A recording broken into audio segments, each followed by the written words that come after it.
Okay, I think we're live. Okay, good morning everyone and welcome to today's meeting. I'm Councillor Andrew Scopes and I'm the chair of the Strategy and Resources Scrutiny Board. Just for clarity, I need to tell you that this is technically a consultative meeting because we're not meeting in person, which means that any decisions would need to be ratified at the next formal meeting. However, all the sort of normal trappings of a formal meeting we've done our best to make sure those are there. So publishing the papers 7 days in advance, etc.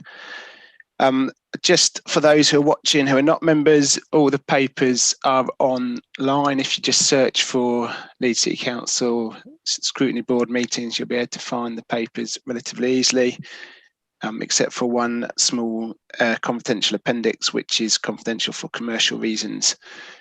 But members have had sight of that. So with that, I'd like to invite members to introduce themselves. Because we're on Zoom, I'll read out your name and then ask you to introduce yourself. So starting with Councillor Anderson. Councillor Barry Anderson, Adlin Wharfdale Ward. Thank you very much. Councillor Burke. Councillor Sharon Burke, Middleton Park Ward. And a new councillor, welcome to the board. Councillor Carlisle. Morning everyone, Councillor Peter Carlisle, Carverley and Farsley Ward. Thank you. Councillor Chapman. Councillor Diane Chapman, Rothwell Ward. Thank you. Councillor Firth. Good morning everybody, Councillor Firth, Harewood Ward. Councillor Hamilton. Councillor Sharon Hamilton, Meanwood and Moortown Ward. Thank you. Councillor Hesswood. Councillor Julia Hesselwood, Bramley and Standingley Ward. Thank you. Councillor McKenna. Chair, good morning all. Councillor Jim McKenna, the Army Ward. Thank you. Councillor Hutchinson. Hey, good morning everybody. Councillor Hutchison, Morley North Ward. Councillor Seary. Morning, Councillor Simon Seary, Pudsey Ward. Have I missed anyone? No, I don't think so. Okay, and can I just also ask officers to introduce themselves? So Rob Clayton. Morning everyone, Rob Clayton, Principal Scrutiny Advisor to the board. Thank you. And Harriet. Good morning, Harriet Spate, Governance Officer. Thank you. We've also got Councillor James Lewis, Leader of the Council. Don't know if you want to introduce yourself, Councillor Lewis. Morning, Councillor Scopes. I think you've covered everything there. Councillor James Lewis, I'll repeat it. Councillor James Lewis, Leader of the Council. I'm here for the first 45 minutes. Thank you very much. And officers, other officers who are here for a paper, can you introduce yourselves at the start of your papers so then it's fresh in our mind, if that's okay? Okay, let's move on to the minutes. Oh, firstly, declarations of pecuniary interests. Has anyone got any interests to declare? I'll take silence as a no. Okay, I've given everyone a chance to declare. Thank you. Okay, so let's move on to the minutes of the last meeting, or the notes, as it was a consultative meeting. Does anyone have any matters of accuracy to raise first? No, I can't see anyone indicating. So pass on to Rob to go through matters arising, please. Thank you, Councillor Scopes. Yes, so there's a few items just to update board members on. At the last meeting, there was quite extensive discussion of a number of issues regarding the workforce and it being representative of the wider city. So that is a piece of work that's going to come back in September. So just to update members on that and to ensure that they know it's coming back. That will be part of a substantive report at our September meeting. In addition to that, there was and is an ongoing issue regarding a letter concerning long-term adult social care funding. With Councillor Firth, you indicate, yeah. Yeah, please come in, Councillor Firth. Thank you, Chair, and sorry to intervene, Rob. I understand that the letter was sent in the last week by Councillor Robinson, as agreed he would do for the board. Thank you very much. Okay, Rob.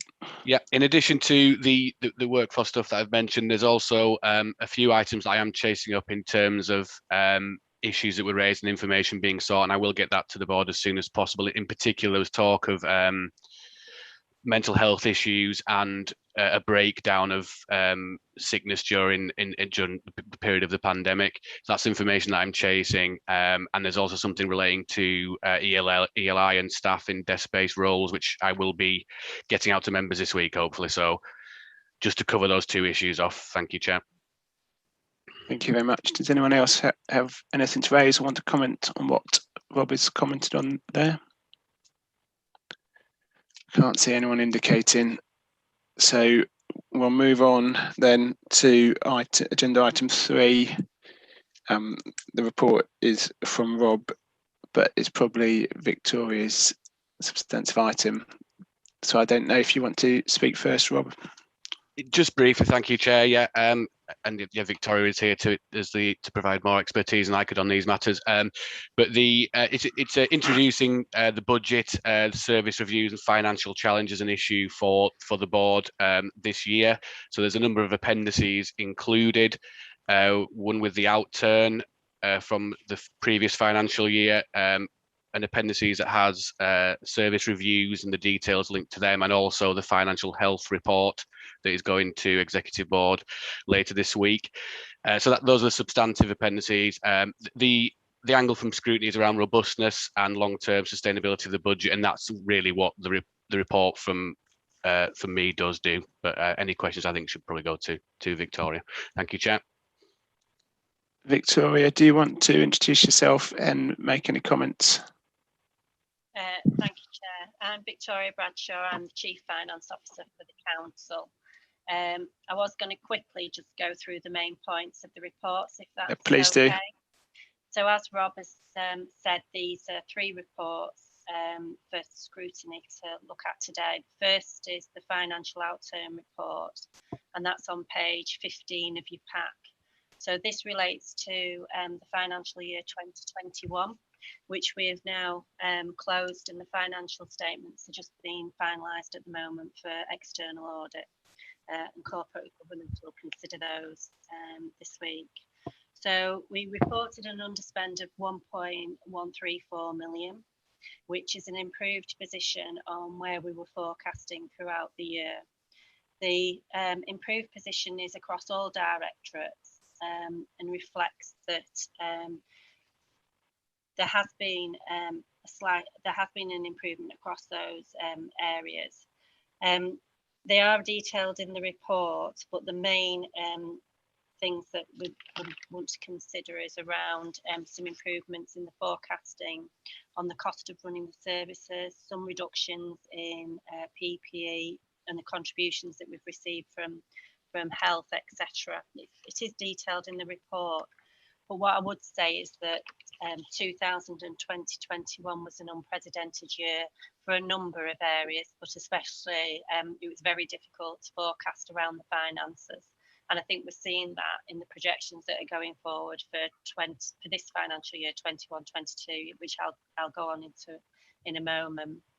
The other item that contributed to the improved position was around we received a number of capital receipts in last financial year, which meant that we could increase the amount of those that we used against the budget, which meant that the reliance on the Miriam House Reserve wasn't required.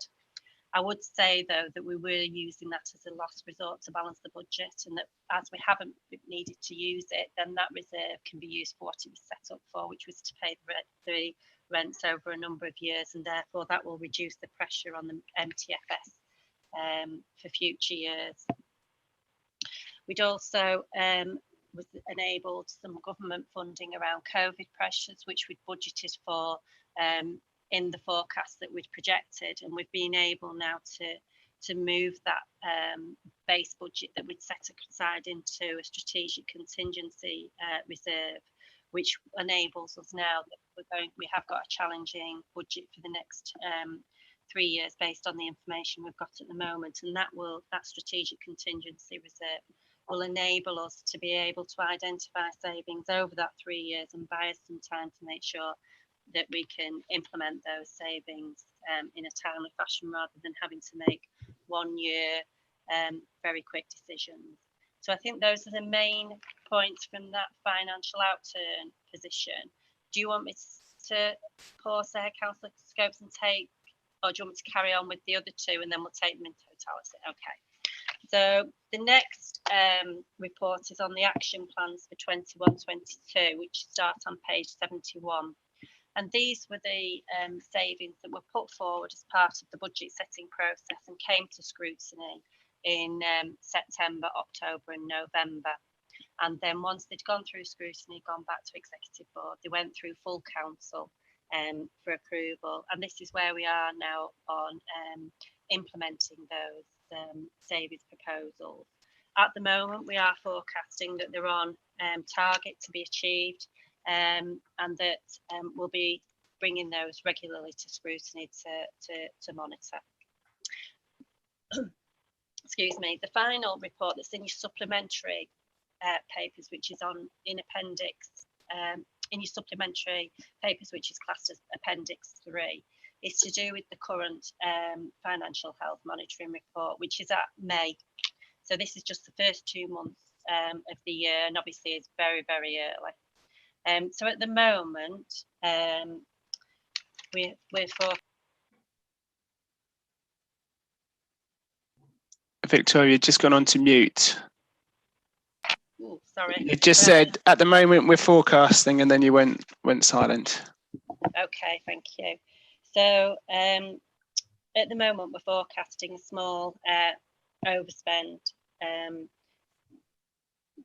Sorry, I've just lost it actually. So it's on a net revenue budget of 435 million.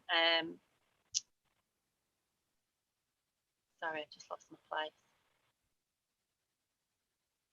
And we're forecasting at the moment, sorry, an overspend of on the due to COVID pressures of 18.4 million.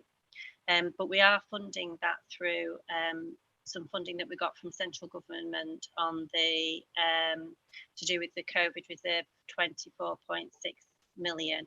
So that means that we would have a balance of 9 million on the COVID pressures reserve.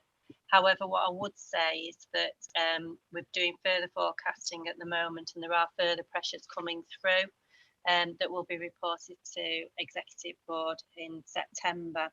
And therefore, it is very early in the day for us to understand what actually is happening around the ongoing impact of COVID, especially as the business rates reduce furlough, staff come off furlough and the universal credit. So each of the directorates within the report have provided their latest forecast of where we are. And as we can see in children's and families, there has been an increase in children looked after and non-children looked after placements. In active Leeds, we're actually forecasting losses of income, and also around our city centre sales rooms, markets and advertising. In housing, we're looking at losses from car parking income and enforcement, and some from some of the visitor attractions. And then also from resources service, we're looking at reductions in income from court fees, because obviously was going to court over council tax, etc. There are pressures there, and also reductions in meals and through LBS. However, the housing revenue count is forecasting a balanced position at this point, and the collection fund is forecasting lower than we had in month 2 collection rates for 1920. We've not compared it to 2021 because obviously, as I've said, that was an unprecedented year, but we do feel that's the ongoing impact of COVID. So those are the main points from the report. So it's just open to questions then, Councillor Scopes. Thank you. Thank you very much. Do any members have any questions? If you just raise your hand with the reactions button, that'd be good. I'll bring in Councillor Hesselwood first, please. Hi, Victoria. Thanks for the run through. I was reading the report, and it does, where it talks about children looked after and non-children looked after, and obviously it does cover children who are, well, young people, should I say, who are 18 who are, you know, and the difficulties of them being able to move on because of the current situation over the last sort of 18 months, and obviously the pressure that's applying on budgets. I just wondered if there was any, obviously we've had a certain level of government funding to offset some of the issues that COVID have thrown up, and I just wondered if there was anything under that which could help alleviate that pressure, because obviously in regular circumstances those young people would have been able to to move to independent living or supported living, and I just wondered if there's any government funding to alleviate that pressure, which is obviously a pressure which has arisen because of COVID. So when we got the financial settlement last December and then the final settlement in January, there was an amount of money which was 24.6 million, which was for the first 3 months of the year, the new financial year, which was to reflect that the ongoing impact of COVID. We're obviously seeing that that's going to be increasing across more than just the first 3 months of the year. However, within that 24.6 million is funding for all the directorates who are experiencing COVID pressures. And at the moment, it is 18.4 million. What we are doing in regard to the looked after children who are in the semi-independent part of the process, the system, we are looking at what's preventing those children from moving into more permanent accommodation, etc. And some of that's around us having the turnover of the flats becoming available. So we're looking at how we can manage that to get that to flow through better, so that those children can move into more permanent residence, which is better for them as well. So that's work's ongoing, but we have got that fund. But to be honest, the way that forecasts are going, that fund is virtually forecast to be spent. So we will be looking to government for further funding for the rest of the year. Thank you. Thank you, Victoria. Do you want to come back on any of that, Councillor Hesselwood? No, thank you for the explanation. It's obviously the funding's obviously all wrapped up into the one payment that we've discussed, for all directorates. So thank you for that explanation. And yeah, absolutely, as you say, we need to go back to government and look at funding for the pressures that are impacting us, past the first quarter of the year. Definitely. Thank you, Victoria. Thank you, Councillor Anderson. It's in respect of Appendix 2, which sets out the various proposals, etc. Now, one of the issues that I had at my scrutiny board was fine, but it doesn't actually set out the options. At the top line, it says options considered and justification for proposal. Now, I'll give you one example. On page 83, reduce contribution to Leeds City Council Credit Union. Options considered. Reduction reflects savings requirement of the council. Well, that's hardly an option. It's stating the obvious, and it doesn't. And I mean, the amount is £63,000.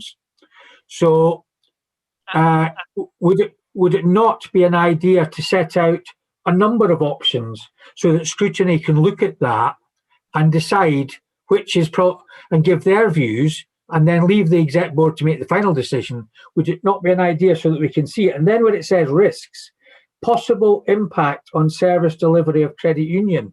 Well, what are the possible impacts on services? Without that information, how can you make an informed decision? Sorry, Councillor Anderson. I do apologise. That heading is incorrect. It should just be the proposal, more detail on the actual saving. I think the proposal and the options considered needs to change, because actually these were approved at full council in February 21. They're not options anymore. They've been approved to go forward. They came through scrutiny in autumn 20. So therefore, these are the proposals that are going forward. So I do apologise, that does need changing. But I can absolutely get you more information on the risks that would be to the credit union. But when you do get the new proposals that will be coming through as options in the autumn this year, then yes, definitely there'll be a number of different options that would be consulted on. Thank you. Thank you. Thanks, Councillor Anderson. And you make a fair point that the impact, if it's going to be detrimental, is different to if it's going to be catastrophic, and so that's an important thing to differentiate between.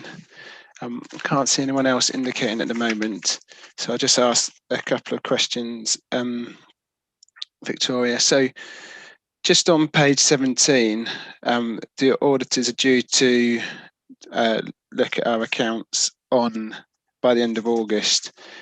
I guess the question around, do we know how they're doing with their capacity and whether we expect them to be on time? I know that was a challenge last year. The external auditor on with their audit, but they have reported to Corporate Governance and Audit Committee that they won't be completing the audit for September. It will be more likely to be the end of November, which is the date that they're working towards. They have got identified resources to complete that audit, but because of COVID last year, everything's got pushed on, and that unfortunately has had a detrimental impact on when the audit will be completed. But they have reported that to Corporate Governance and Audit. Yeah. Thank you. And I assume Corporate Governance and Audit are going to monitor that. So yes, we don't want to duplicate work. Thank you. Councillor Chapman.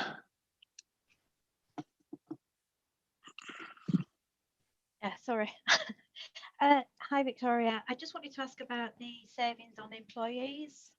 It's on page 17 of the 21-22 report. I think it's suggesting 2.8 million of savings on employees down to the delay in filling vacancies. I just wondered how many vacancies we actually have, and could we have a breakdown within directorate where there is an upside or a saving? I'm not sure it's an upside. Yeah, I'll have to come back to you with that detail, Councillor Chapman, and I haven't got that at the moment. But yes, I'll find out where the vacancies are and then what the impact is. Thank you. Thank you. So it looks to me like we've still got a very challenging financial position. Do you think that's fair, Victoria? Yes, I think that's a very fair conclusion we've got. It's very early in the year at the moment, but from what we're seeing, there are significant pressures coming through still on the basis of COVID and the ongoing implications of that. We've also got challenges for next year, which will obviously come to this scrutiny committee around the medium-term financial strategy and what we're trying to achieve around becoming more resilient and sustainable for the future. Thank you. Thank you very much. Are there any other questions or comments at this point? I don't know if Councillor Lewis, you want to say anything? No, not at this stage, thank you. Thank you very much. Councillor Firth. Thank you very much, Chair. I just wanted to say, in terms of the role of scrutiny, that I do think it is concerning the way in which messaging has been put out by the administration in recent week about the COVID grant that's come from government and that coverage for free school meals over the holiday period, simply because of the neglection of the fact that the government has provided 2.67 million. But at the same time, there were messages coming from the administration that it was because the government, and I use the words of our deputy leader, it has become apparent throughout the COVID pandemic that children and young people living in poverty are not a priority for this government. Now, whatever the politics of that and what has happened in the past, that is simply not true. And as a role for scrutiny, I think we need to be careful in terms of the words that this council administration is using in the future. But I don't want to get into a political debate about that. I think I'll take that as a comment rather than a specific question. I would say though, Councillor Firth, I find that difficult to stomach when Councillor Carter at the last full council meeting said this council was up to its neck in money, and we've just had the chief financial officer here saying the financial position is challenging. So I think maybe we should try and keep politics out of the points going out of this committee, and carry on with our business of scrutiny. Councillor Firth. Thank you. No, I fully appreciate your point there, and I'm trying not to make a political point. I'm just saying that the scrutiny has a role to establish the facts and the context in which we work. And in terms of actually holding the essence of scrutiny is to hold the administration to account on what it says and what it does. And therefore, as a result, I thought it was a point that needed raising. But take your point, Chair. Thank you very much. I think we will move on to the next agenda item at that point. So I think go on to page 89 of the packs. This is about future working arrangements at Leeds City Council. I think those new members and substitute members, we've discussed this in quite some detail at a number of meetings. The idea of this is to have an interim sort of position report about some of our recommendations, so officers know where we stand. Just to be clear, this isn't saying we won't come back to it, and I do think this is a really live issue, and so I think we will keep coming back to this particular item as we settled into the new normal, as it were. How do we work in the future? How do we work as a council? How do we work with our partners, etc.? And I also think another key element of this whole agile working piece of work is around the computer and software infrastructure that we have, and whilst it's linked, I'm trying to differentiate it a little bit so we can make some formal recommendations. So hopefully with that context, I'll just hand over to Rob just to introduce the report. Thank you, Chair. Yeah, you covered a fair bit there, but in the interest of that pre-decision scrutiny, this has been brought forward for comment from the board members, and agreement. Ultimately, there's a slight wrinkle in that this is a consultative meeting, so it will unfortunately need to come back in September for that formal sign off, regrettably. So it will be returning, but the aim of this is really to get views of board members, and that would then feed into that September item, and then we can finalise that and put it through the normal process and get comments from the director and the directorate. Yeah, thank you, Chair. Yeah, so I was hoping that we would minute, assuming we get somewhere vaguely agreement like, we'll minute that our support for it, and then hopefully if we approve the minutes at a future meeting, that will work its way through. Okay, so let's move on to Councillor Firth. Thank you, Chair, and thank you for the chance to speak again. I think the concern I just want to raise again, as I raised at the previous meeting, I think colleagues did as well, is obviously that I'm glad to see that our statement in particular talks about the fact of making sure that we don't have a two-track workforce, and ultimately that we help and support the progress of every single member of staff, whichever level of the council they work in.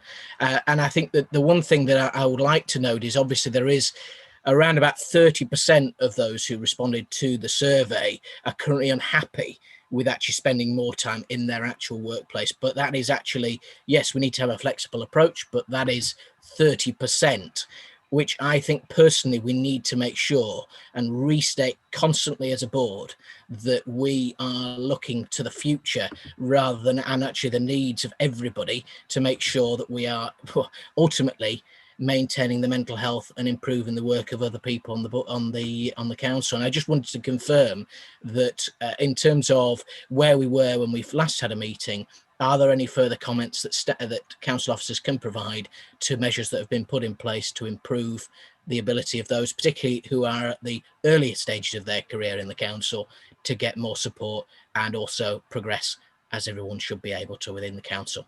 Thank you, Chair.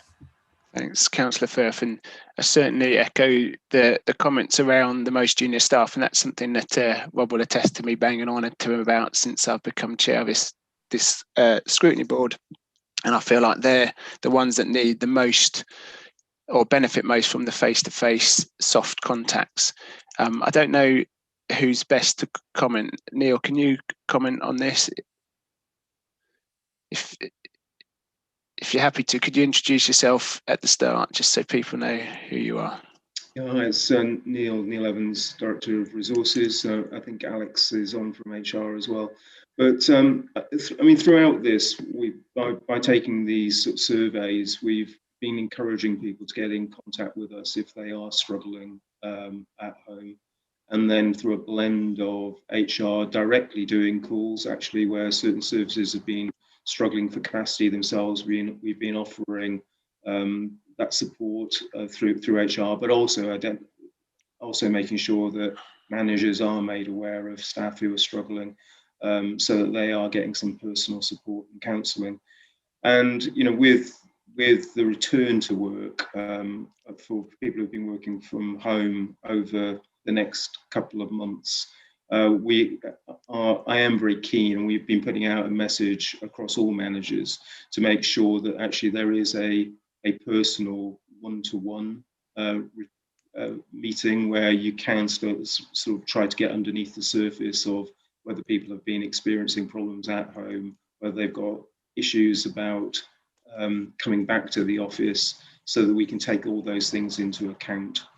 So what we'll try and use the rest of July and August and into September for is those sort of quality conversations with individuals, which can be, we can tailor support to their needs.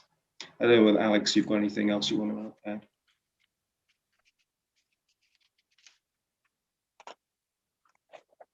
add? No, I haven't.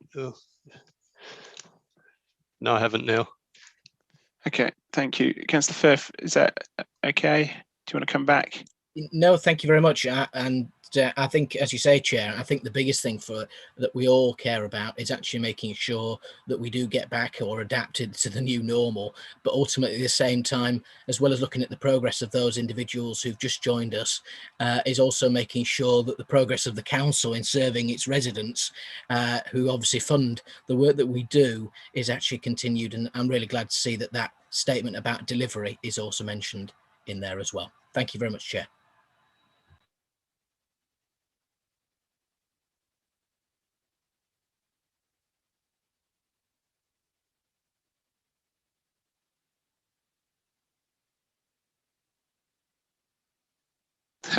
Sorry, Councillor Carlyle, I was on mute, I apologise.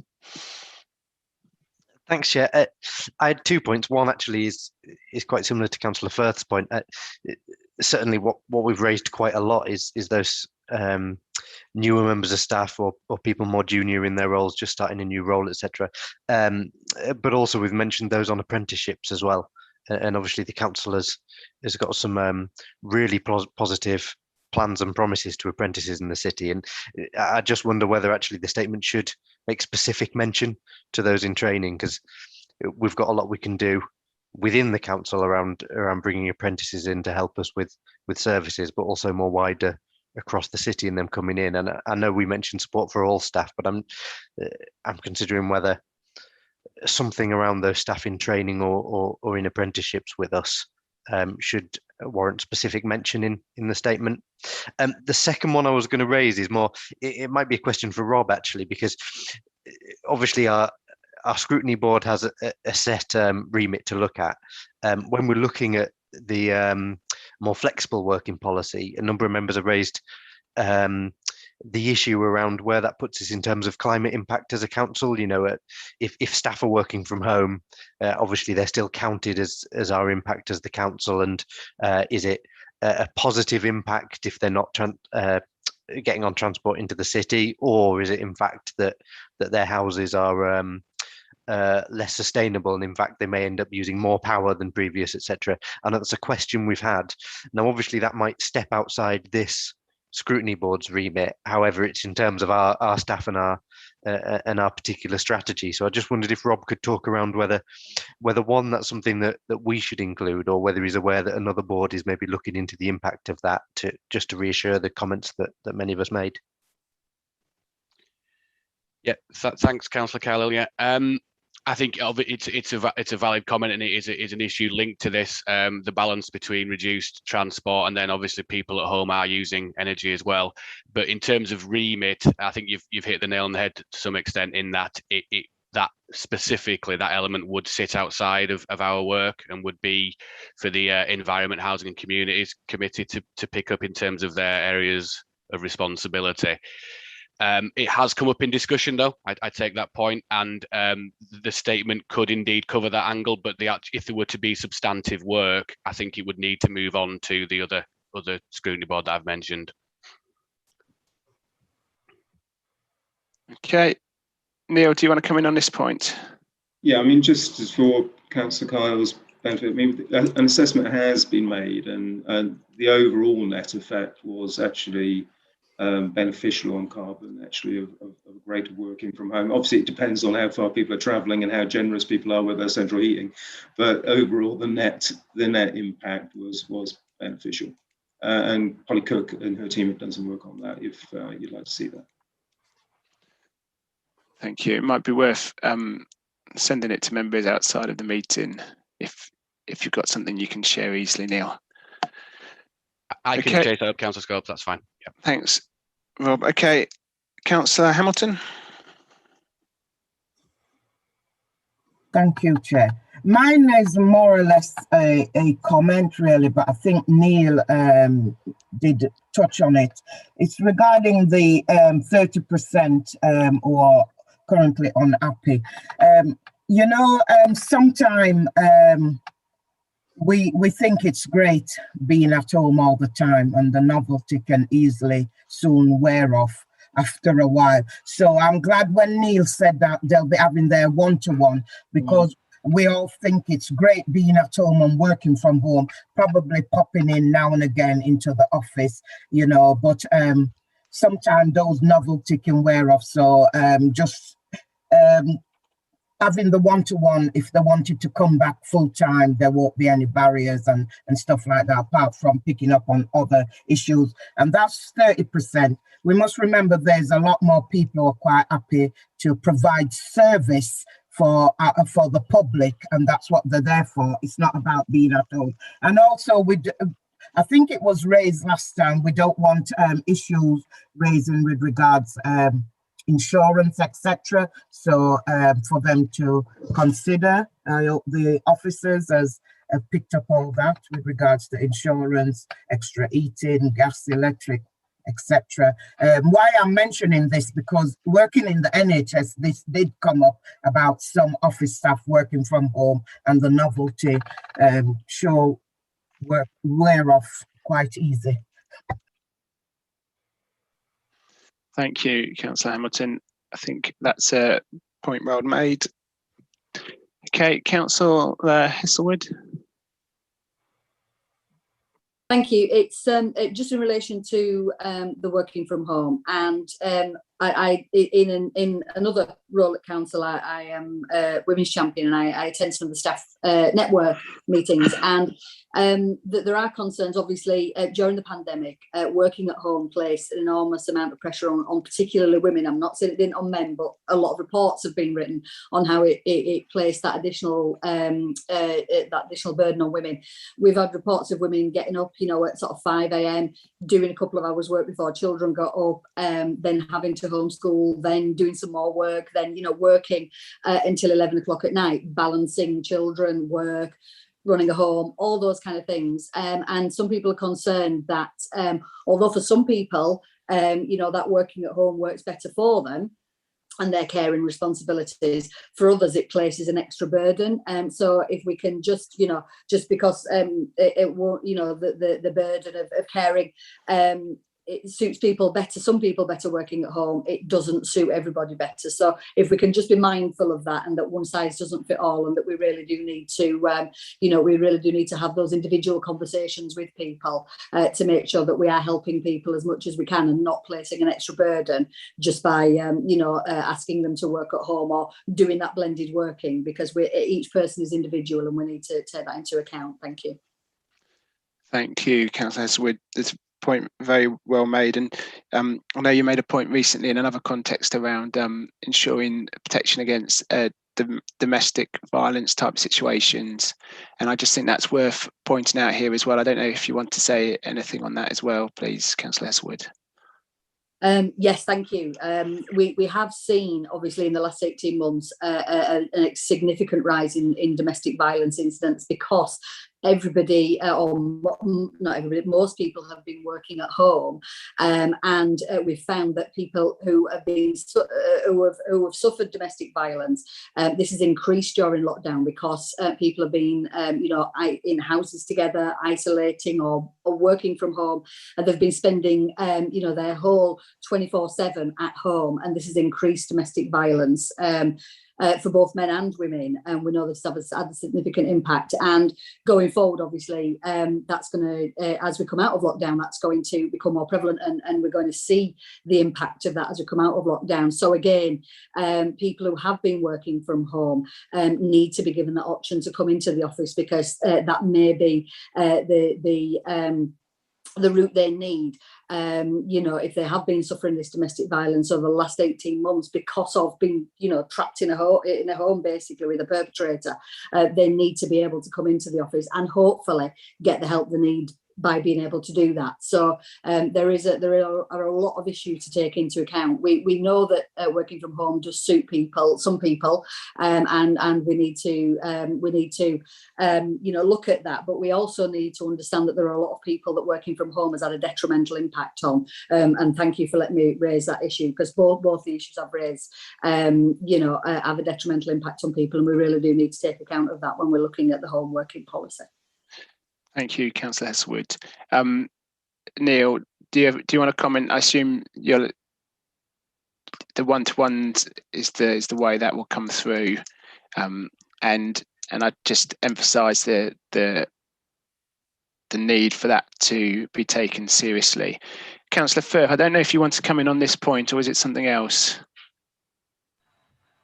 I'm sorry, Chair, I thought there were other members before me. Yeah, Councillor Anderson's before you, but if it's on this point, I'll let you come in now. Otherwise, I'll go to Councillor Anderson. I think there's just a general point here, which I think is to note, which is, I hope Councillor Anderson may come on to, which is that I think that as a board, we have all reiterated. I think this meeting, more than most, it's been more cross-party. I think in the past, it's been certainly something that I feel has not been looked into enough. Which is ultimately that our staff need to be looked after, whether they're at home or whether they're in the workplace. And be this today that the restrictions have eased, and therefore, as a result, the guidance is work from home if possible, etc., that we need to make sure that going forward we have a strategy not only just in our office space but also more generally, so that when people want to work in the office, they can work in the office, because there will hopefully come a time when we can get back to normality, whatever that normality does look like. And I do want to make sure that we haven't gone too far down the line of being too flexible in terms of more flexible workplaces rather than actually having desks, having pods. And I think generally that's certainly something that I hope officers note, that a lot more members of the board at this meeting have raised those similar concerns. Thank you very much, Chair. Thank you, Councillor Firth. Councillor Anderson? All I was going to say is there any way you can change your statement to actually ask me to do something on my scrutiny board? Literally put it in the statement, say, the board recommend that this paragraph be passed to the Environment Scrutiny Board to reflect the concerns that have been expressed by people today. And then that makes me have to do something. Not that I wouldn't do it anyway, but what I mean is, I've got a formal minute that says I have to. It's like something when you were corporate governance, when you needed something done, you formally sent it to me rather than just asking. You formally sent it to me, and it's a way of making sure it goes on the agendas. That's the only suggestion I've got. Thank you. Around Councillor Carlisle's point on the green point. Yep. Okay, Councillor Chapman. Yeah, I just wanted to echo the points that have been made around flexibility. I mean, people may well change their minds over the course of the next year. It's okay thinking you want to work at home now. You may not want to do that when you've done it for another year. So we're going to have some sort of flexibility as to whether people can change their minds. And also maybe a bit more information on what touchdown spaces we're going to have and where they're going to be, so that people can maybe work locally but not necessarily at home all the time. So you can get out when you need to, and just see somebody else that's different to the house, maybe. So, that's just the point, really. We just need a little bit more information on touchdown spaces. Yeah, so I think thanks for that, Councillor Chapman, and I think that the point you're making generally around flexibility and is really well made. I think there's also an issue around life changes, life circumstance changes. I can't quite think of the right phrase, but for example, if you were single and you move in with someone else, your lifestyle circumstances might mean, or you're in a different situation, or you were living with a family and now you're living by yourself.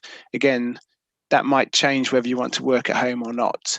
And I also accept we do need to get more information about these touchdown points. I think they're probably a little bit early for us to be looking at the detail of exactly what that is. Councillor Firth, do you want to comment? Thank you, Chair. I just wanted to ask, if it's okay, what plans we have in the future to address this particular issue in our work programme going forward, and especially looking at more generally, I know obviously we have the regular staff surveys, but in terms of bums on seats, etc. in the future, and also looking at those seats being available. Rob, do you want to comment on that? I know we're discussing a work programme later, but if you just briefly comment on that. Thanks, Chair. Yeah. So, in terms of bringing this item back, that there are a number of elements to it. Councillor Scobes has mentioned them. There's the technology side, IT. There's the HR side, which I think we're talking about here substantively in this statement, and then there's also the estate side, which I think is still in the works, and it's not a final picture. So in terms of a work programme and bringing it back in the autumn, to me seems like a reasonable suggestion with the agreement of the board and the chair. Certainly in the back of my mind, I was thinking that, so I'd be happy to formalise that and put it on the work programme. So what I'll do is I'll talk to officers and others about when's appropriate in terms of when work's going to be completed, so we have an input before final decisions are made. Councillor Hamilton. Chair, and just one last thing I'm going to say with regards to this. I mean, all this that we're talking about is mostly based around office staff, but we haven't got anything really in place for those staff who have to be out there and on the ground all the time. They have no choice whether they're coming to 1 day or 2 days, etc. So I just hope we're looking at their health and well-being as much as the same, because this is based mostly around office staff. It's not based around the what they call bin. They're not called bin men, but I'll say bin men and carers, etc. So while we're looking at this for all the staff, which is mostly office based, can we also look at the security staff and others, ensure that whatever HR do, their health and well-being is taken into account as well, because they don't have a choice whether to come in 1 day or 2 day or stay at home or work at home or whatever, so this is mostly about office staff. So let's not forget the other members of staff, and that's using my trade union head from the past. Thanks, Councillor Hamilton. You're absolutely right. Whether it's refuse collections or parks teams or carers, being out and about, a lot of our social workers as well, children's workers, etc., being out in the community, and they need to be in the community. Okay, so in terms of this, I guess what I'm hearing is that we want to specifically add a comment about apprentices and apprenticeships and people who are training. We want to add a point about passing on the carbon issue with transport to Councillor Anderson's scrutiny board, and just emphasise something around the flexibility on life and changes in life circumstances. What I'm going to propose is that we agree this subject to I guess, two things. One, these tweaks, which myself and Rob would agree, and two, that this agenda doesn't fall off the radar of our scrutiny board, and so we keep going in the future. That's the proposal I'll put on the table. Are the board members happy with that as a way forwards? Take silence as a yes, just to be clear. Yeah, I'm seeing nods. So, okay, let's do that. Just really thank every member for their comments on that. I think this is a really important issue, and as we know, balancing all the different pressures of welfare of our staff and delivering services, especially at a time when some teams are shrinking, makes it very, very challenging. Okay, let's move on to agenda item 5. And we've got Bev and Leonardo. Do you want to introduce yourselves first and then give us an overview of your report, please? Hello, good morning, everybody. I'm Leonardo Tantari, the Chief Digital Information Officer for Leeds City Council and also Leeds CCG. I'm also joined today by Beth Fisher and also Claire Grundy. So if you want to introduce yourself, Bev and Claire. Sure, yeah, good morning, everybody. So Beth Fisher, I'm the Deputy Chief Digital and Information Officer. Good morning, councillors. I'm Claire Grundy and I cover the project management, portfolio management within Integrated Digital and Information Service.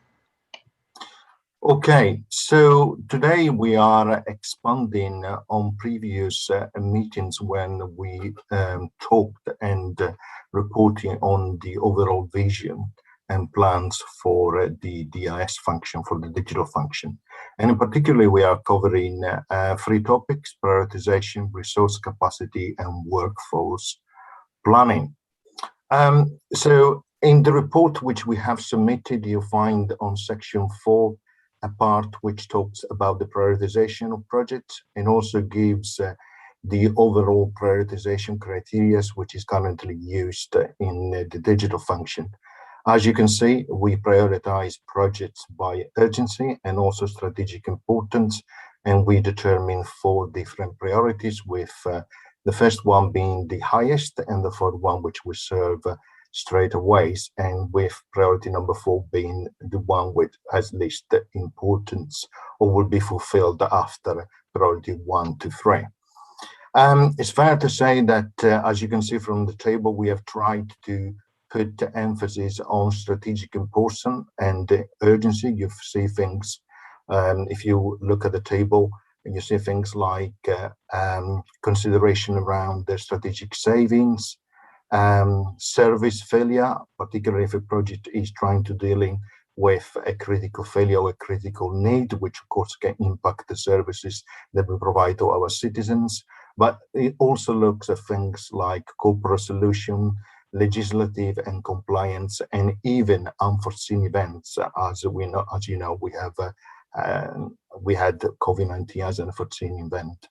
But we also look at urgency in terms of how deadlines can be moved and if there are flexibility or not.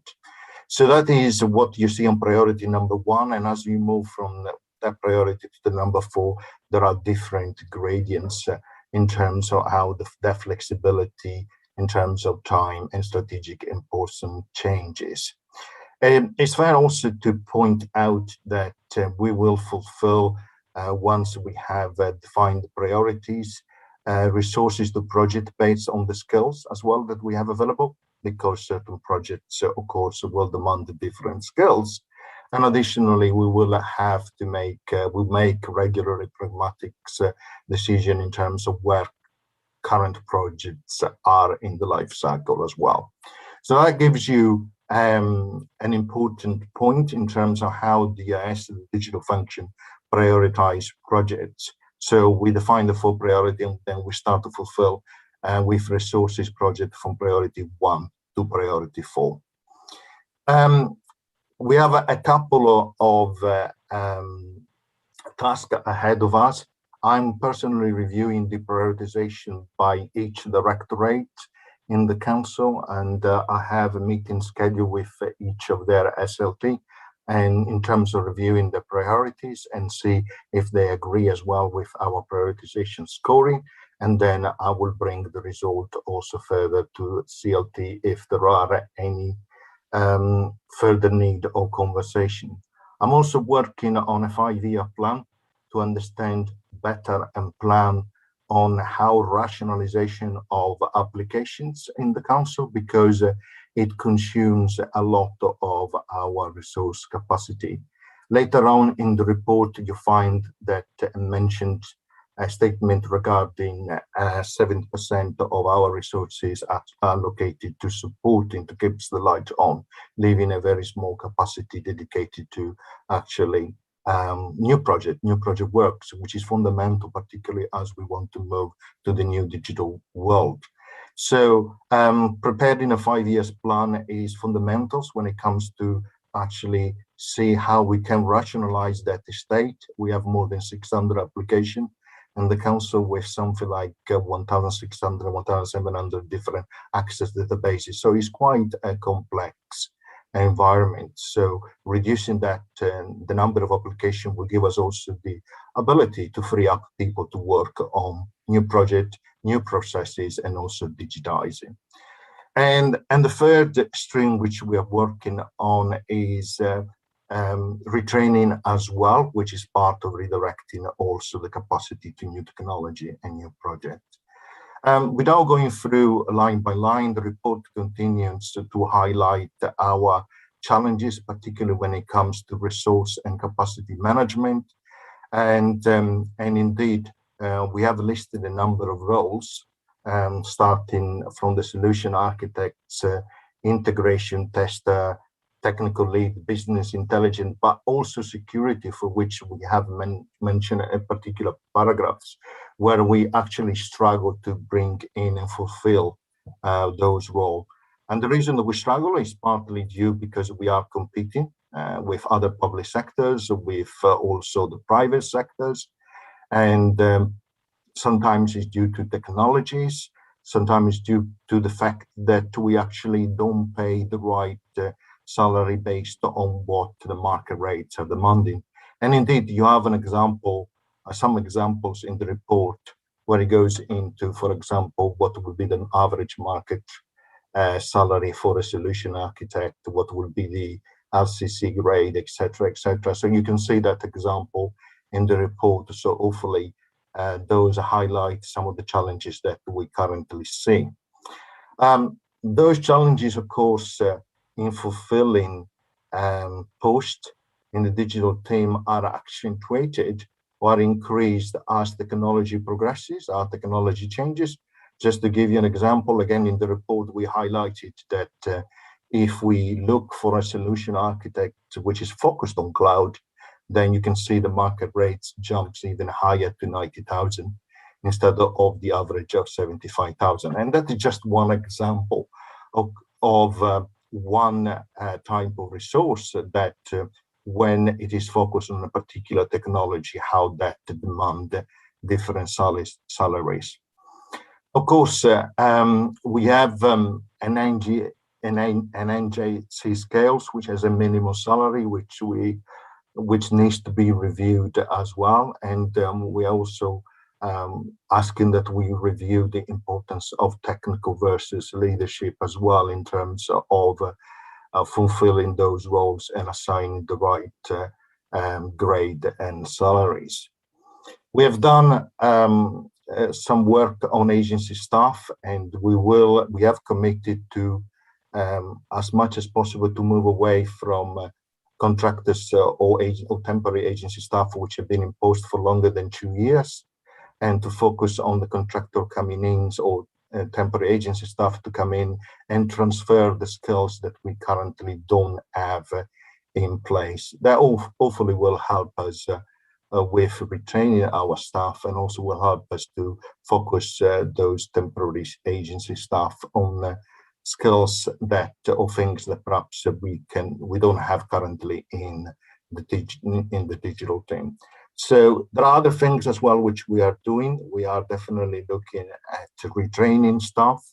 but we're also looking at a different arrangement when it comes to having perhaps a supplier that can provide body shop as a service, which will enhance incredibly the ways we manage, not manage, the way we actually provide resources to fulfill the request of that is coming through to the digital team.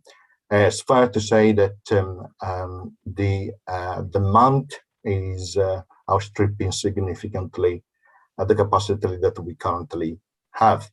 So in conclusion, we are looking at workforce planning in terms of retraining, in terms of market rate, in terms of the different arrangement that we have with agency. We're also looking at overtimes and supplier capacity in that body shop style, which I just mentioned, but also we will continue to use schemes like apprentices, students, placement, trainee, developer scheme, etc., etc. So I'm going to stop there and see what the question might be.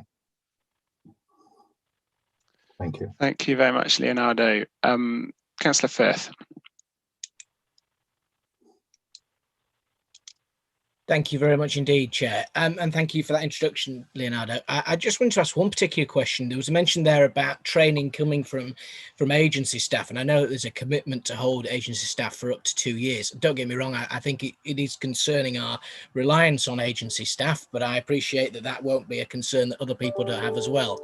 I just wanted to ask, how are we securing, as it's mentioned in their contracts according to the report, that training staff, etc., will be kept within that, but how can skills transfer, for example, between different members of staff be actually enforced?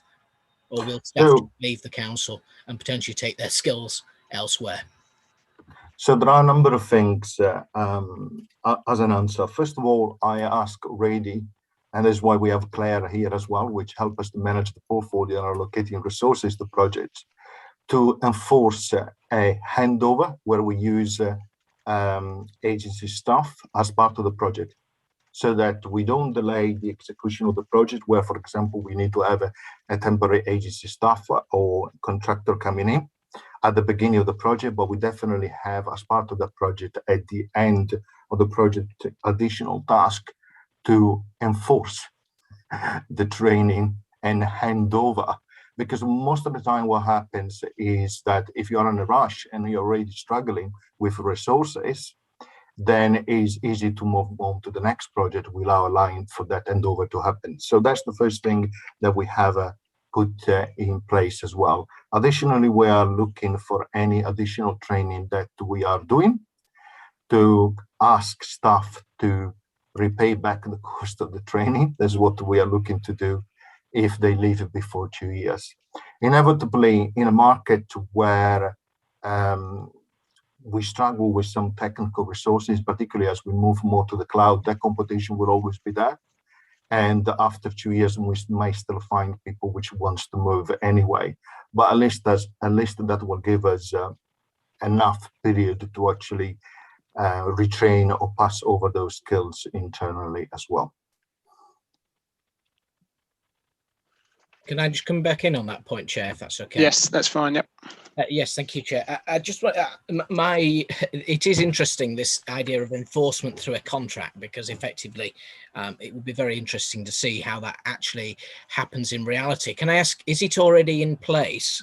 And how is it currently working? How well is it working? And is there any particular metrics or KPIs that you'd be able to show us that could show that? Simply because of the fact that it does seem quite interesting that we're waiting right till the end of those contracts to then expect a leaving member of staff who potentially might be leaving for a number of reasons or one reason to then potentially be actually training and passing over the skills and experience that they've got from their role to whoever is their successor.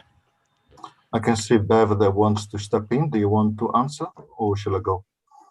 Bev? I was going to give the answer. It's entirely up to you, Leonardo. That's fine. Go for it. Okay. Okay, thank you, councillors. Yeah, it's not something we have in place at the moment because we've obviously got a number of agency staff who've been with us for some time. But what we do with our agency staff is write a sort of scope of what we want them to deliver as part of their contract with us. So that will be something that we'll add in as part of that delivery. So therefore they are obliged to deliver that in order to fulfil their contract with us. So that's something we will talk to the framework of agency partners that we use at the moment about building that in. So absolutely something we need to move forward. And then picking up on Councillor Firth's points, yeah, being able to measure that and make sure that that is legally enforced is something we'll be talking to our legal colleagues about. And also, I would add to complete the answer as well that coming from a private sector, that is normal. Because even in the private sector where salary are higher, actually they demand that the person will repay back, for example, training if they leave, you know, within the 2 years from the date where, for example, they had the training. So that's something that other organizations are already doing. So we will definitely move towards it. I think Neil wants to come in, or yeah. Can I just let Neil in, and then I'll bring Councillor Firth back in. Yes, I was just going to say, I think there's also a bit of a distinction between those roles which, let's say, have been taken on to deliver a particular project, and then we want somebody to hand over on that on a permanent basis, and those roles, frankly, which should be permanent anyway, and which we are currently just employing contractors for because we're not actually competitive in the market. And actually, I think we do, and Leonardo's raised this in the report, and it's a tricky one, but we do need to actually rethink what we are offering for some of these specialist skills, because we're ending up paying more for a contractor than we would be if we were playing close to the market rate.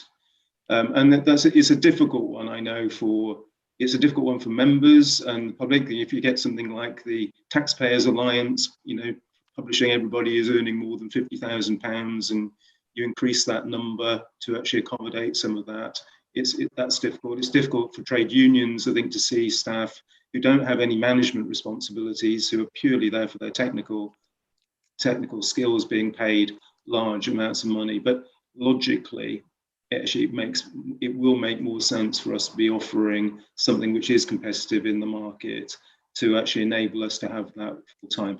And just to say, we didn't have to do so much, anything quite as radical, I think, with legal. But about a couple of years ago now, looking at legal salaries, we did increase our senior legal pay, and we'd had something like about 15 vacancies for quite some time. We were able then to fill that and ended up actually spending less than on legal because we weren't using so much external advice. And I think there's some lessons to learn from what we did there. And I think that's the point that we need to make here, is around the overall cost. So if you're saying a contractor, I don't know, is that however many £100 per day, having a full-time employee is beneficial for two reasons. One, it's cheaper, and we all rehearse the arguments about the financial challenges we have as a council. And two, it's more sustainable for the council. You've got more security around who you've got, and they've got a proper notice period and all that sort of stuff, which means transition, if someone leaves, is much easier. And then you move on to a third point around their well-being in terms of proper sick leave, proper holiday leave, etc., etc. So I think there's a lot of arguments to be made around bringing in full-time employees or permanent employees where that's possible. Councillor Firth, did you want to come back again? Thank you, Chair. And echoing those comments, I think that Neil mentions about the likes of the Taxpayers Alliance coming on. I think scrutiny is not a bad thing, and that's the great thing about having this as part of the process, and we should never dumb down that. But at the same time, I appreciate you don't want to pick figures out, but that means that maybe we need to then talk about the strategy that's in place to bring that down. And the reason why I take that is, for example, many people will have seen the article in the Yorkshire Evening Post about the increase of circa 1.3 million, as is in the report, over the past 2 years in terms of agency work. And I just wanted to ask, obviously Neil mentions about competitiveness in the market. what sort of priority is the council putting on its digital workforce in terms of, one, are we looking at any benchmarking exercises to potentially look at the competitiveness of our offer more generally, specifically tailored to the council, and also more generally, is it a point that actually we are leaving ourselves incredibly vulnerable in a financial situation, but also in terms of our technology capability, just simply because of the fact if the market changes and we lose that capability, we could certainly be vulnerable, especially given how large an organisation we are in comparison to other councils, and how does that fit into the priorities in terms of my questioning? Thank you very much indeed, Chair. Neil, do you want to? Yeah, so actually in the appendix, Councillor Firth, there is actually some quite good benchmarking material actually, and there's some of the reference to it in the report. So we are very much looking at that. I do think, you know, having Leonardo coming in as new chief officer has kind of freshened up our approach. I think what I was indicating was I think for various reasons, I think we've struggled a bit to get our heads around paying, let's say, more for a specialist than we might pay a chief officer in certain departments, because that's what they're worth in the market. It's not something which is an easy step for local government to take. But I do think for the reasons you're indicating really, the importance of this agenda to actually meeting our long-term strategic financial goals actually in terms of modernisation, and also what actually the public expect now in terms of actually the types of services that they want and how they can access services. It is important for us to plug those gaps and kind of free ourselves up a bit, I think, to think about how we can be more competitive and get some of those posts in on a permanent basis. Thanks, Neil. Okay, Councillor Carlisle. Thanks, Chair. I guess it's more of a comment, but I have the experience, obviously, that doesn't equate to some of the experience our officers have. But I worked as a director in a digital agency for several years before joining here, and I also I'm a freelance web developer, and I think the problems seen at the council are problems that many businesses, especially small businesses, have seen for some time, with obviously the requirement for digital skills being quite at premium at the moment, and with a lot of large companies with very deep pockets able to pay whatever they wish for some. And also on the other side, you've got a number of people with those technical skills who are offered either a chance to work for a few weeks on one project and get more money in their salary than we probably earn throughout a year in a number. So they're able to pick and choose. So I think it has been a really difficult time for the digital agencies and for the digital world throughout that. You end up with companies paying what may look above the odds, but it's for specific skills that are very rare, and that unfortunately education didn't maybe keep up with demand for in the speed. But also then there are many people who may work in the digital sector who quite enjoy that flexible time and the flexible working that possibly the council may be able to offer and may be able to make a real offer to. And there are many that may not want to work for some employers that would want to work for maybe a small agency or maybe the council. So I think that's a real bonus we have. So there have been many employers in the city of large digital employers that many of us wouldn't work for various principles. And actually the council is one that I'm sure many people would be proud to work for. But I think we're finding ourselves in the same position as many others. Unfortunately, our pockets aren't quite as deep as some of the companies, but hopefully our offer rounded and what you get to work as part of working for the council, I think hopefully should help us on that way. But I think it's completely right that we should look for permanent staff wherever possible. And unfortunately, we are going to have to compete with where many other companies are in what is an incredible challenging time.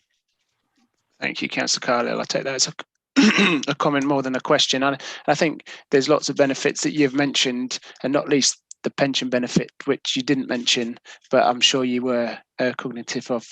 Okay, Councillor Chapman.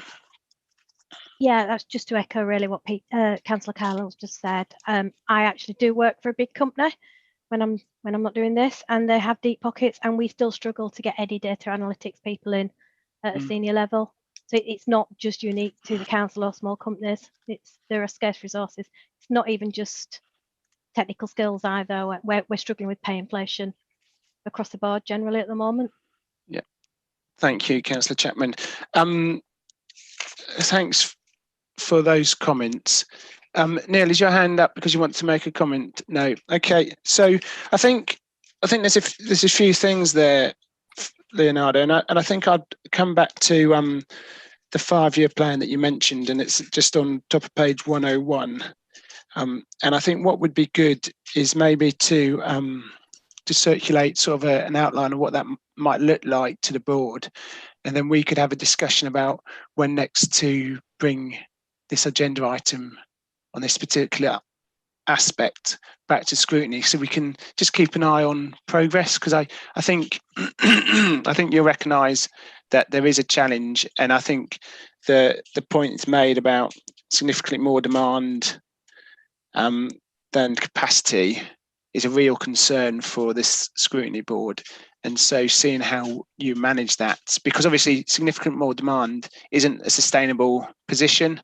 And so we're keen to see how that develops and keep an eye and scrutinise that progress. So that's the recommendation I'd make for the board to move forwards with. Councillor Hamilton, do you want to comment? Your hand went up, it's back down, I don't know, sorry. Yes.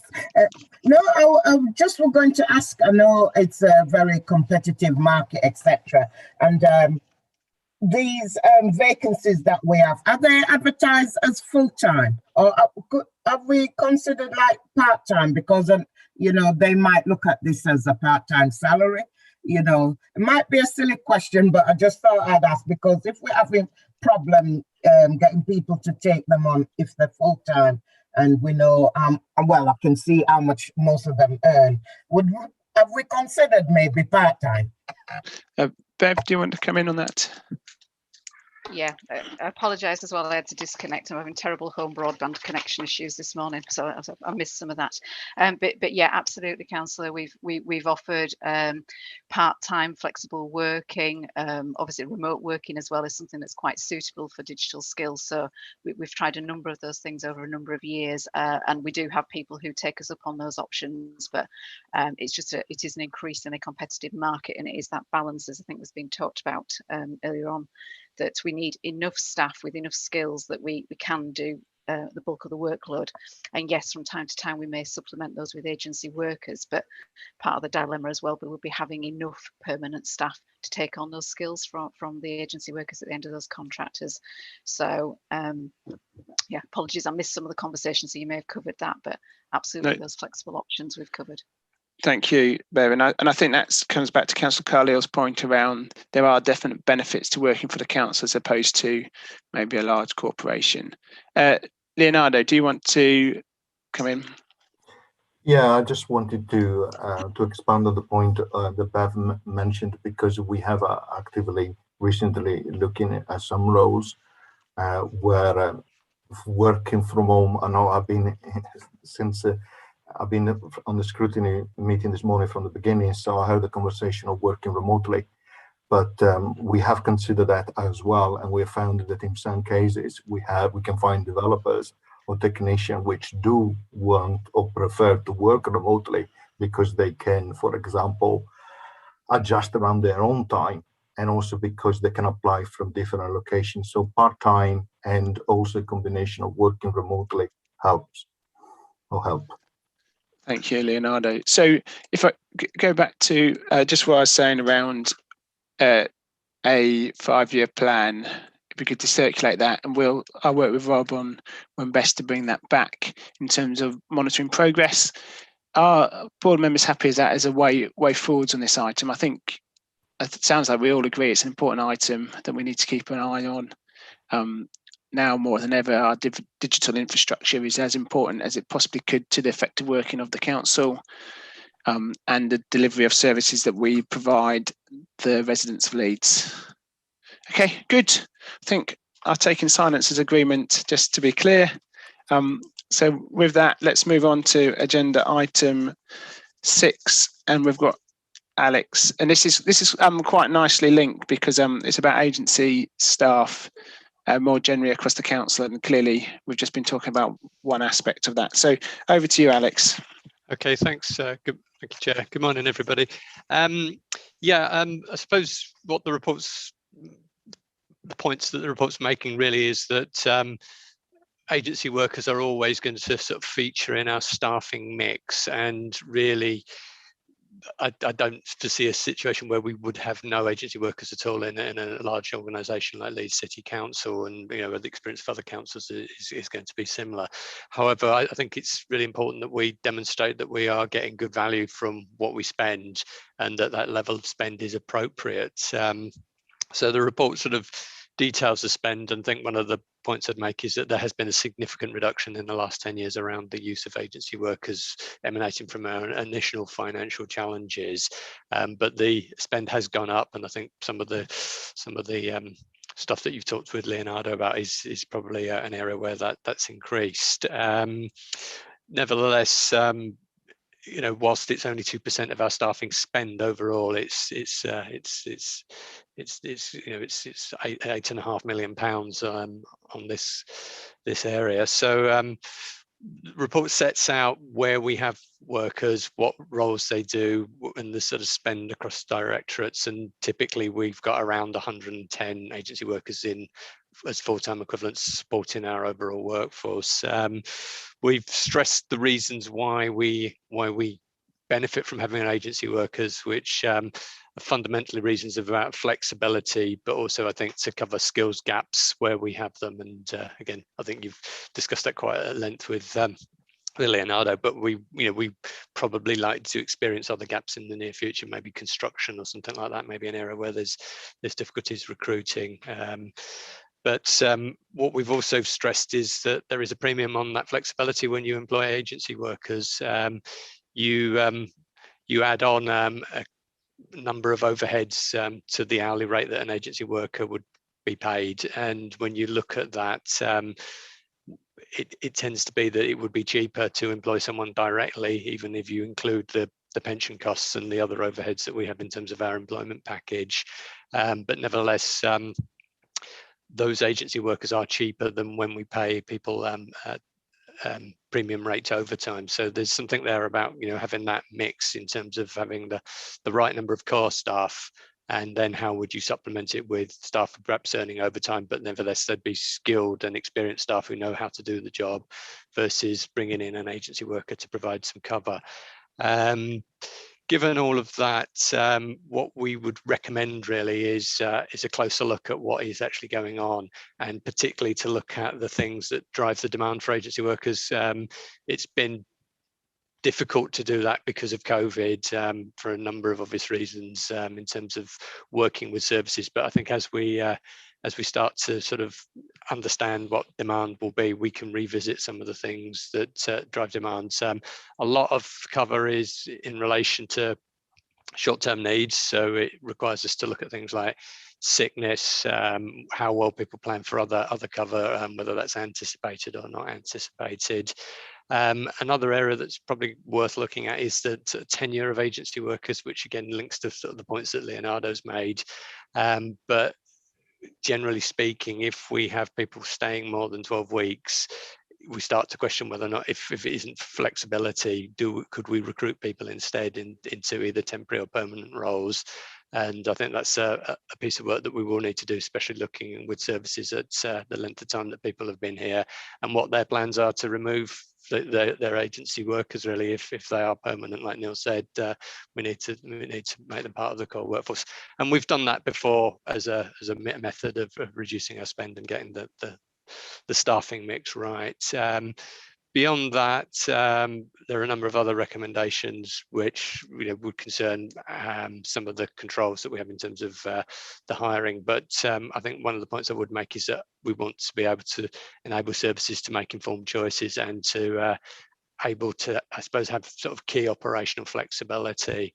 But part of that, I think, one of the lessons that we have learned from COVID is that we very successfully remodeled our workforce when we needed to, and I think there are some opportunities there about perhaps multi-skilling and offering people other chances to do things. So you know, some of the changes that we're making around administration may be an area where that could be looked at. And equally, we have got examples where this happens. So HGV drivers from one service can work in another. So those points I think are important. And then finally, I think the point about skills and workforce planning, and the point that Leonardo made around, you know, you can see this perhaps as something is not only just getting work done, but see it as part of your training budget. So if there are specialists who can teach us, again, I think we could look at applying that a little bit more broadly in other areas to see how that'd work. So the recommendations, I guess, for the board are for some work to be done to give assurances that services are on top of this. And because of the, I guess, all of the disruption of COVID, it probably is, you know, there probably needs to be an understanding that some of the use that we've got and the patterns of use aren't necessarily the ones that we'd want, but we need to see how we can work with services to get things back onto an even keel. Thank you, Alex. And just to be clear, that when you say some work, what I'm after is like a firm commitment to go through the proper process with each directorate around the agency and overtime work, and look at whether full-time people could be, like permanent staff could be a cheap alternative and better alternative. Is that what you're saying? That's what we're saying. I mean, I think we have had a process of working with the trade unions in a collaborative way, which we termed an agency challenge, where again we worked with the high use services to see how they could make some changes. I think it would be helpful perhaps to involve the trade unions in some of that work again, but specifically to work with those high spend chief officers to say, well, what's the position you're currently in, and how can we make improvements if that's possible? Yeah, absolutely need to work with unions as well. Okay, Councillor Carlisle. Thanks, Chair. I guess I was just reflecting a bit on the report and some of the comments we heard there, because actually it's not, when looking at the agency workers, looking at the difference between 18-19 and then on to 19-20 to 2021, I'm actually quite surprised that things haven't got worse than they are in the scale of there, and things haven't increased. The amount of upset and unrest that many of us have found in our homes over the last little while, I'm sure has meant that many on frontline services have at very short notice not been able to appear for work, and then obviously we've had to try and find alternative members of staff to make sure those services can continue. And actually, I think for many of those services which are essential, we'd have to at some point then rely on some agency staff coming in order to make sure they go. You know, that there'll be services that are acting at, you know, with 20% fewer staff than they've had previously, etc. And, you know, at 9 o'clock this morning, I couldn't leave my house and had a small child at home. And then by 10 o'clock this morning, luckily we had a negative test result back and ran him off to school just before our meeting. But that kind of unrest, I think, is understandable, where the change has come from in the numbers in these couple of years. I guess what I'm then reflecting on that is it's the original numbers and the agency staff that we're probably most concerned about looking at the work at. So those that have been in use for some time, or directorates that have been relying on agency staff for some time. I wouldn't necessarily want then the issues of the pandemic to conflate that at all, and us to be looking very short term in time which we urgently needed to keep services running, and that somehow affects the view that we have of obviously making sure that all the services have permanent staff ready to do their jobs and getting the benefits that they can get from working at the council. So I think that's an important point on there, how we make sure we look at this, so we're not seeing a snapshot of what could be the worst situation and are seeing actually what's going to be day to day going forward. I guess that's more of a comment, Chair, but I don't know if Alex has any thoughts on when the right timing for that work then might be. So I totally accept that comment. And you think about the refuse team, for example, and I'm sure they've probably had more agency than normal because of bubble closures within the teams. That's not necessarily to say that it's always going to be like that when we don't have bubble closures in the same way. Alex, do you want to comment as well?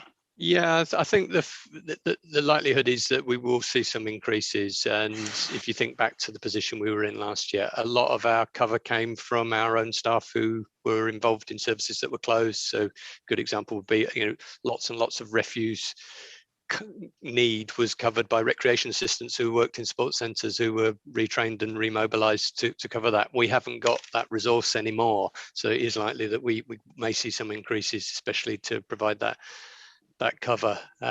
So I think in terms of the timing, that's really important that we do consider that. And I think in terms of Councillor Carlisle's point, I think part of the discussion with the services sort of say, well, what's the current exceptional need and what's the underlying need, and try and sort of identify the two a little bit more effectively than perhaps we've done at the moment. Thank you, Alex. Councillor Hamilton. Oh, thanks, Chair. I think Alex might have answered my question, actually. My point was regarding the deploying, offering alternative work. I was also asking if training is also included in that, because sometimes when you deploy stuff, people expect them to be able to know the job, etc. So when they're being deployed or offered, is training included in that to bring them up to where I think you might have answered it with regards to you said about the park staff and helping out elsewhere, but that was going to be my question. Is training included in the redeployment and the offering?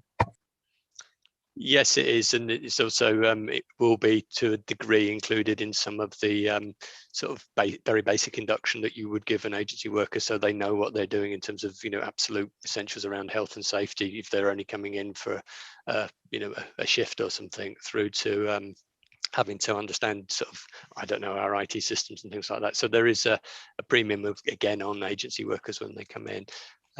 The other thing that might be worth mentioning as well, Councillor Scopes, is we are interested to see how we can use this opportunity, I guess, with agency workers to find people better work. That I use this phrase a lot. I think there's a danger that you see our agency workforce as a kind of commodity that you just buy and plug into your workforce. Actually, they're doing a lot of frontline work. They're people that aren't necessarily highly paid. I know we've talked about the highly paid ones, but there's a lot of people working in, blue collar jobs, and sometimes that agency work isn't something that they want to do. They prefer more stable and permanent work with the council. So we can use that opportunity of people having a tryout with the council to move people into perhaps better terms and conditions where we can.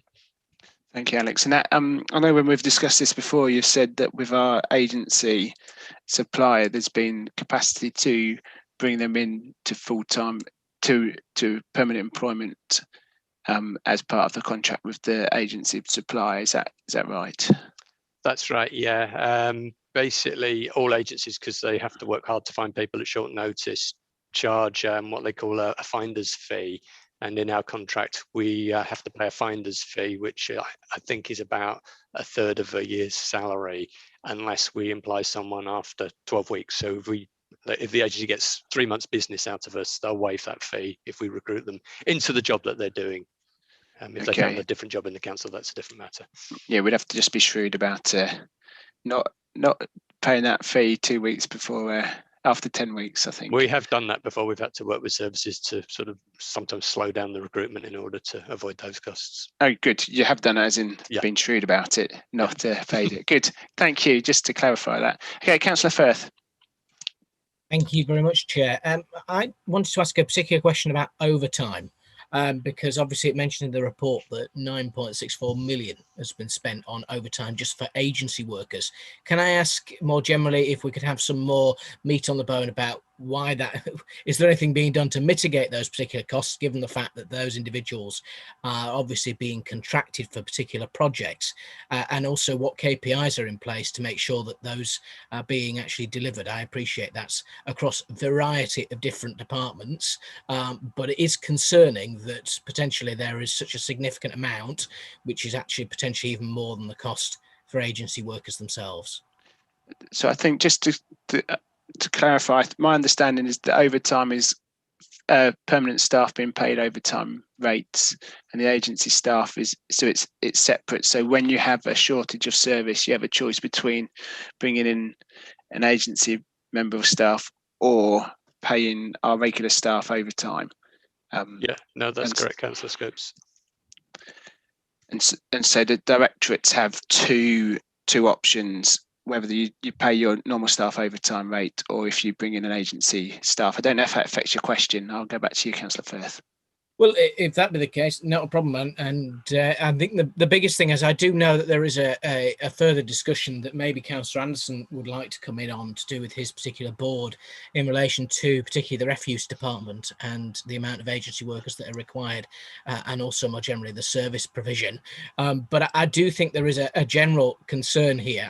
I think there's one further point then to add.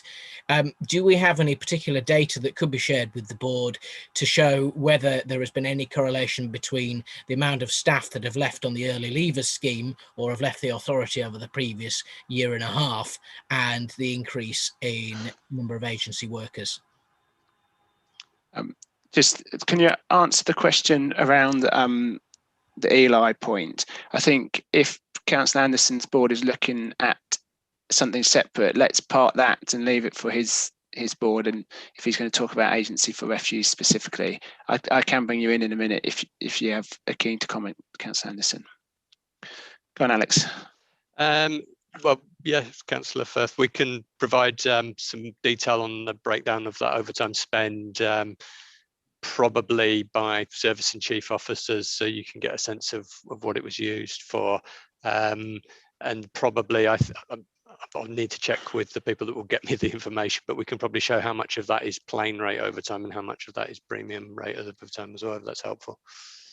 Yeah, and I just think there's the point worth making that there's, even if directorates that have had Eli, because of the flexibility requirement, you might need some agency anyway, whatever size department you have.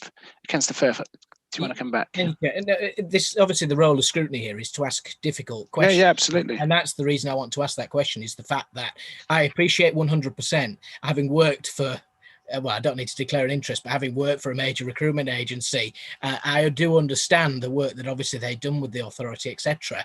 And that's been declared in the past. But I think the biggest thing for me is the fact that it is asking whether it would be very helpful as a board if we can look into in the future how that has transpired and if there is any pattern. I'm not accusing anybody, but it is clear that we need to be better prepared for emergencies in the future, as I'm sure we all understand that.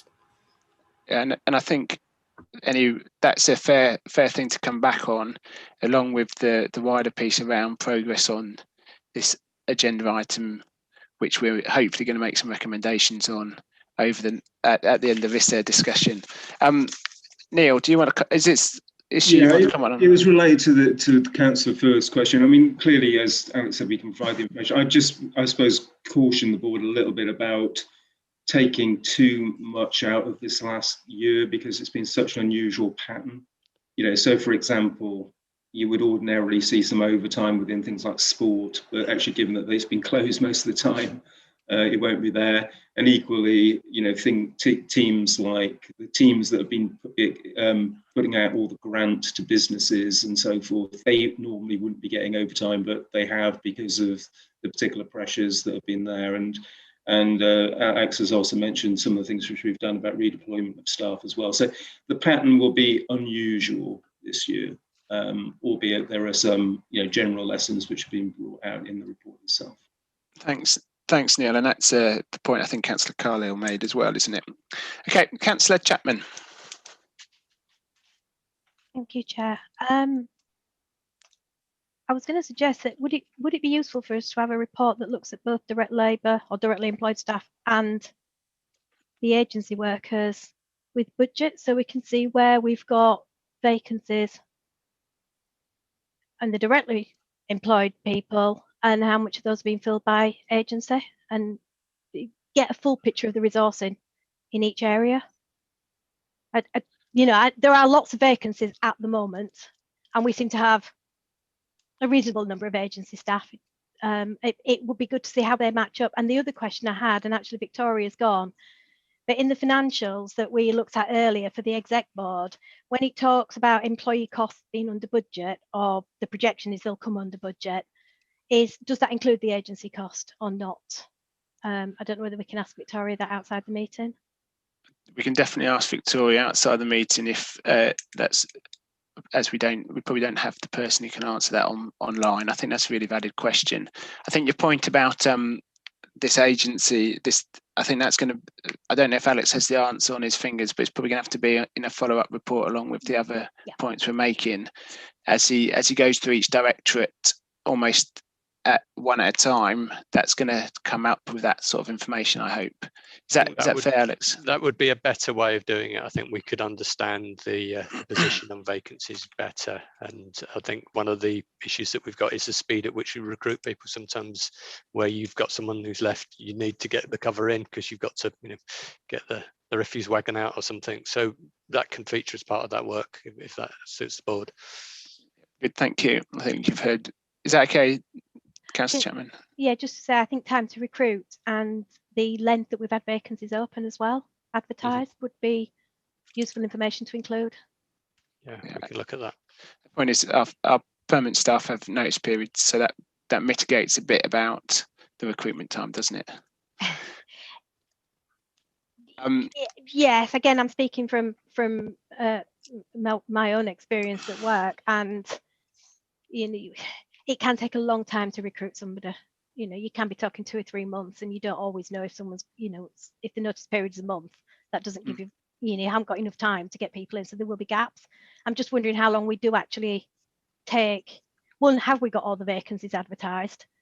And then what's the length? There'll be different lengths depending on the roles as well that we're bringing in. So I think it just adds to the picture and gives you an idea of the overall resourcing of the council and where the problem areas are.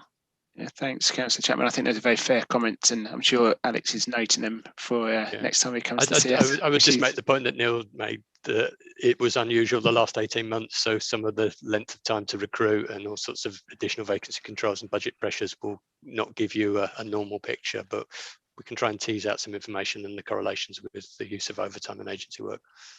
Yeah, and I'm sure you'll be able to comment on where it's unusual and where it's been a long-term trend as well.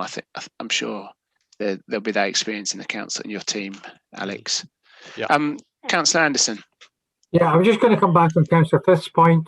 I would argue that the memorandum, for want of a better phrase, of understanding that you and I have agreed on for joint working on the refuse collection service would cover the points that Councillor Firth has been made, and that you and I are already on with going down those particular thoughts. Thank you, Councillor Anderson.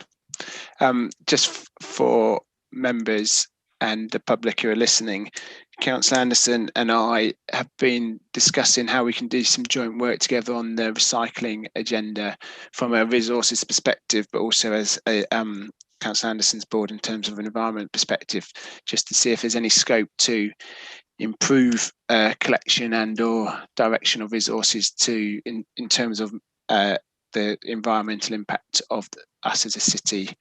And so hopefully in the future meetings there'll be some joint work between the two boards.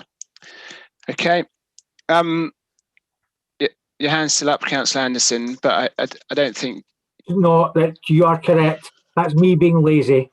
That's all right. Thank you very much.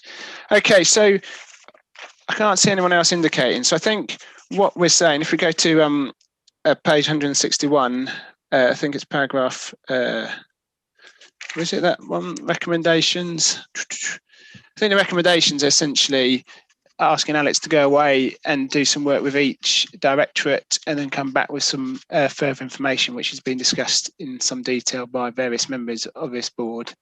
And I'm not quite sure what timescale that will be, but I'll ask Alex to liaise with Rob in terms of space on the agenda, but also I recognise there's quite a lot of work to be done before you can just tick that box. So that's the recommendation. I think unless anyone is dissenting, I think we'll move forward with that. Taking silence as agreement. Good, okay. So moving on to page 165, agenda item 7, work programme, I'll pass on to you, Rob, just to talk through this. Thank you, Chair. Yeah, just briefly introduce. So this is a updated work programme which reflects discussion at our June meeting, where a number of suggestions were made as to areas of work that board members are interested in. Councillor Scopes has just mentioned the recycling one, which does feature in the report.